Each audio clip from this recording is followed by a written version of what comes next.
Okay, so there's some purpose to this meme here. First of all, we're doing the symmetry, so we're really focused on simplifying the math.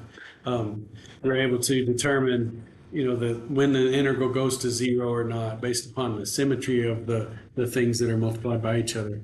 But in terms of point groups, I wanted to show this one because I got really mad at a student one year.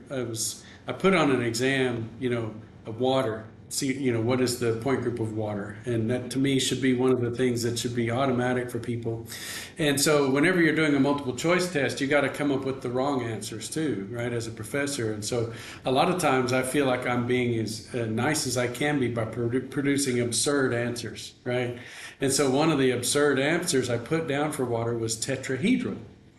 And I had a lot of students choose tetrahedral.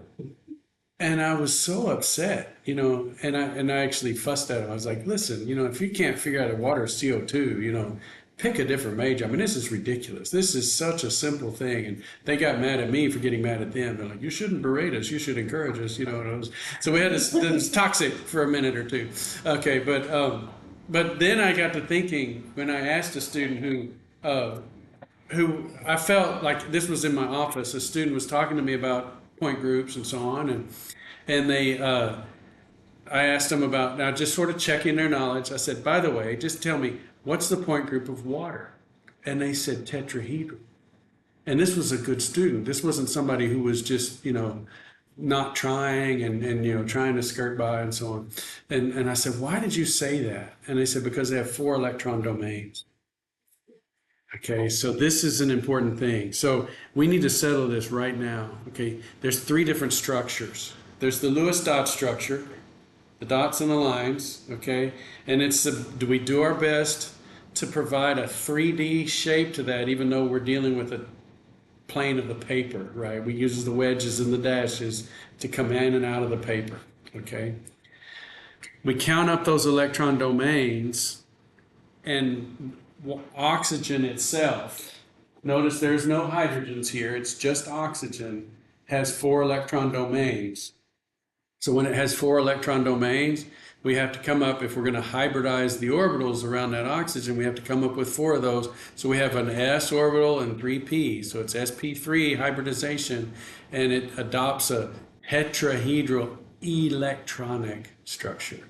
So that's the important word there. It's the electronic structure, and it's around an atom. It's not the molecule.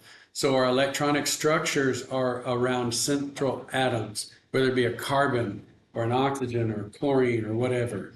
So whenever we're dealing with electronic structures in our own little vocabulary with hybridization theory, it's atom specific, and it really doesn't have anything to do with the molecule. It's not a molecular structure. The molecular structure is bent. And it's the molecular structure that we take through the flow chart. So that's a real critical piece. So we have to be really precise in our terminology and in the way we think about these things. That is the simplest way to go through an electronic structure, is to hybridize the orbitals and say there's 2 electrons local to each bond. It's called local bond theory. We're going to destroy that theory in a couple of days, okay? But for now, it's the best we can do in our finite brains with the Lewis dot structure. So that's why it's so useful. We draw a Lewis dot structure and we think about each atom individually, and we say, well, this oxygen came in with an s and 3p orbitals. How can it make these angles? So we're in our brains coming up with the electronic structure. But Gaussian and MO theory is the way to do it. We use MO theory, we sit it into Gaussian, and it comes up with the molecular orbitals. But those are very hard to do off the top of our heads. So when Gaussian is calculating the structure of a molecule, it's doing the electronic structure too, but it's doing the electronic structure for the whole molecule. But even then, it will produce a molecular structure where the locations of the atoms are. And so we don't talk about the lone pairs in our molecular structure. They affect the molecular structure, but for the molecular structure, we're only talking about where the atoms are, and that's why it's a bent molecular structure. It can't be tetrahedral. There's no 4 things. A tetrahedral has to have 4 faces and 4 vertices, it cannot be tetrahedral. And so so that's just, that's why it broke my brain when I saw students answer that. And then the student in my office said it to my face. And I was like, how did you get that? Where are you coming from? Yeah. And he was coming from this piece. The electronic structure around an oxygen atom in this situation is tetrahedral. It's where the electron pairs are. And there's 4 electron pairs, and so it's tetrahedral around the oxygen.